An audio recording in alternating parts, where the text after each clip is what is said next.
We'll begin with 3 rings of the bell and a deep breath in and out with each ring.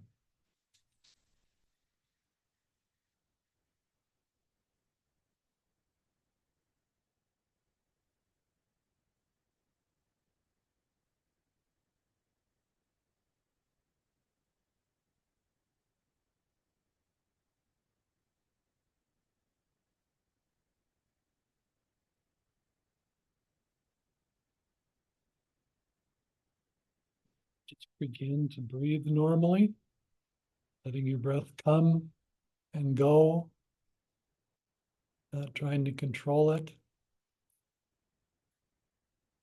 Just feeling your belly rise as you breathe in and fall as you breathe out. That's the best way to physically feel your breath. There are other subtle things you might notice. How the air entering your nostrils is cool as you breathe in, and it's warmed by your body as it leaves. How you can really feel the air filling your lungs, filling up like a balloon and emptying out like a balloon too. It's a good way to remind yourself that we inhabit these physical bodies, that they breathe, they walk, they sit, stand. And I'm thinking of one thing they do that we don't always talk a lot about in mindfulness exercises, but it's tied into breath, is they laugh too. We always have several good things to laugh about in our group here. But today we seem to have more than usual.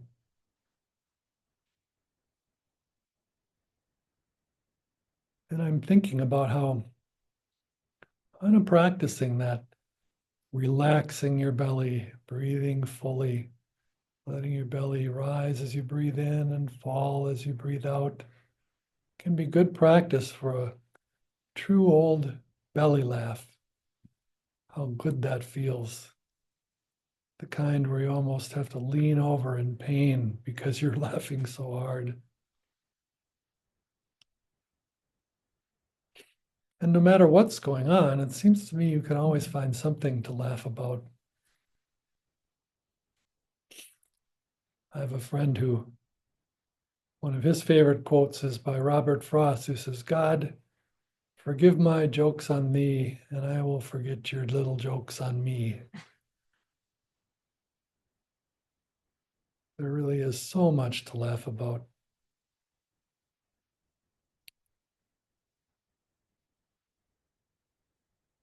And one other quote is Craig Brown, who says, "Sometimes I'm surprised we don't just laugh all day long. And other times I'm surprised we don't all just drink ourselves to death." It's easy to choose what to focus on. The funny and the distressing, the depressing. But even in depression, I was just talking to another fellow who has been struggling with depression, and he said, the best book I ever read about it was The Hilarious World of Depression, which looks at some of the humor of it and also lets you feel that you're not alone because people are telling stories of what their life is really like. I think the first time I was seriously depressed, it was when I went to see my doctor and said, I think I have some depression. I'm not sure if it's depression or if it's just, I'm down about Christmas, but everybody feels that way around Christmas. I said, I just felt like an old Scrooge. I just was grumpy and didn't want to celebrate Christmas at all. And he looked at me and said, kind of half seriously, "Wow, you must have just been a pleasure to have around at Christmas." And I laughed and realized that's the first time I've laughed in about 6 months. I think the last thing I'll quote is the saying that they used in Reader's Digest when I was a kid. You'd read it and they'd have funny stories, and it was that laughter is the best medicine. There was someone who famously years ago was going through some real serious health problems and decided to just make a point of reading or watching funny things as much as he could during the day. And he felt that helped his healing.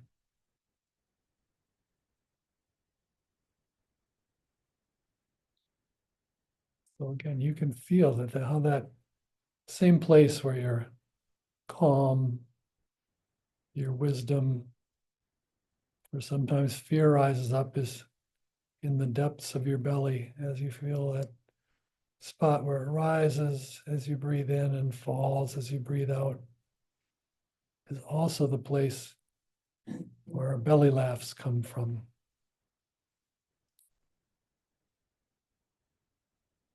And I think it's in almost every situation, it's possible to find something humorous there. And if you can't, well, not so long ago, a friend of mine told me I was too serious, that I was reading too many serious books, watching too many documentaries. And they said, you need to just like watch some really stupid sitcoms. And I found a channel that had probably one of the all-time stupidest sitcoms, Green Acres, that I used to watch when I was a kid, and made a point of watching at least one of those a day.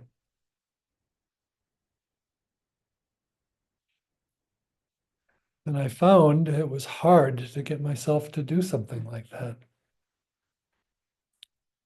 If you're a little bit of a driven person, or especially if you're, say, struggling with depression and you feel you need to find the answer to life, find the meaning of it, to find a way out of your depression, you only want to watch and read serious things.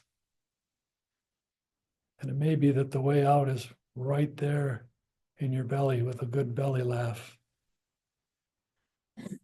So I forced myself. I found it was really difficult. I'd be thinking I should be reading a serious book rather than watching something foolish and silly. And that feeling began to leave me. I began to see there was the value in being silly, in a good laugh, and could let go of that idea that I have to be doing something important and serious all the time.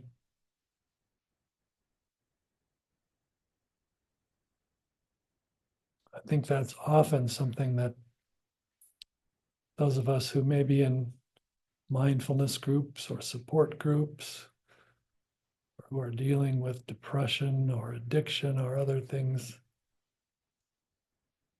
we just really feel we need to find those answers. And we feel it's so important to use our times or our time in bettering ourselves. And it's sometimes possible to get too attached to that. We spend all our time going to support groups, meetings, doctor's appointments, reading serious books about depression rather than humorous ones. And we begin to think that time spent just laughing or even doing nothing is a waste, that we should be doing something to help ourselves at every moment. And it's really possible, I think, to get too worn out of running from one self-improvement or one self-help book to another. It's important to remember two very valuable things. One is to just sit and do nothing. We get a chance to do some of that when we do this practice. But of course, it's so easy to turn that into something serious. Mindfulness or meditation becomes something serious. It becomes another thing we have to do. I promised I would do this every day, and whether I'm feeling like it or not, I have to make myself. And there's some value in setting an intention like that and following through on it. But sometimes this is just a practice of sitting and in a relaxed way, doing nothing. Kind of seriously and with great intention and attention, wasting some time without having to feel that we get anything good out of it.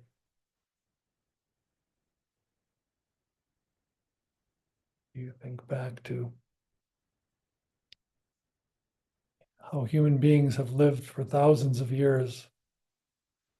They said even Paleolithic hunters in the caveman days only had to work about 10 hours a week.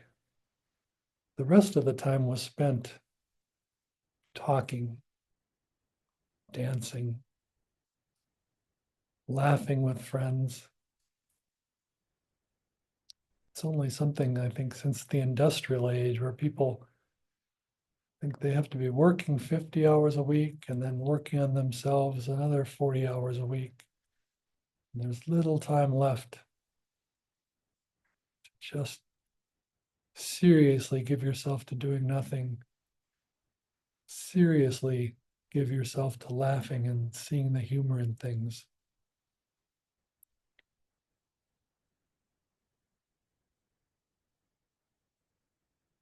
There are times when you're doing mindfulness where you do get in touch with whether it's how beautiful life is or the sadness and grief you're struggling with, that you find without your even meaning to that tears begin to come to your eyes. There are also times, especially if you're doing this by yourself, you may just see how absurd life can be and how we take ourselves so seriously rather than taking ourselves mysteriously. There's so much we can't understand. Sometimes the best thing to do is just to laugh at that. And sometimes that's what comes up in this practice. Just seeing how foolish we can be, how serious we are, when life isn't always that serious.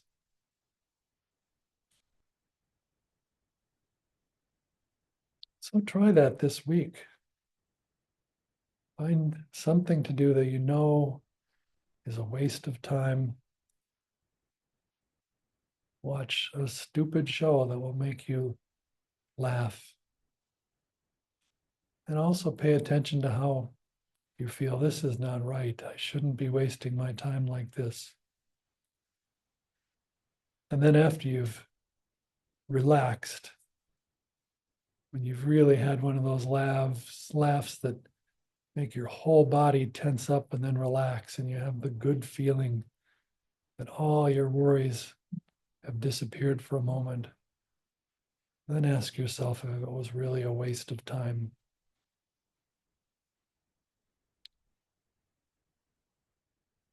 So try that this week.